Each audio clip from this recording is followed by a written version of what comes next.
Hello বন্ধুরা, আজকে দেখাবো 8 ফিট বাই 8 ফিটের একটা ব্যালকনি কিভাবে রড বেন্ডিং করা হয় তার সিস্টেমটা দেখাবো।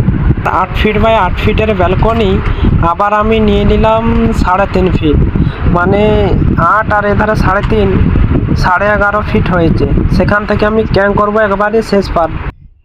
এখানে এবার ডাইরেক্ট আছে, এটা ডবল জালি আছে, দেখাবো ডবল জালিটা। দেখতে থাকুন শেষ পর্যন্ত ভিডিওটা বন্ধুরা। ব্যালকনিতে ডবল জালি করার কারণ হচ্ছে 2 কলামের ব্যালকনি, তার জন্য ডবল জালি করা হয়েছে। যে লোডটা যে কলামের উপরে সম্পূর্ণ না পড়ে তার জন্য ডবল জালি করা হয়েছে। মিডিলটা দেখাবো। ভিডিও যদি ভালো লাগে বন্ধুরা পেজটিকে ফলো করে পাশে থাকবেন। ধন্যবাদ।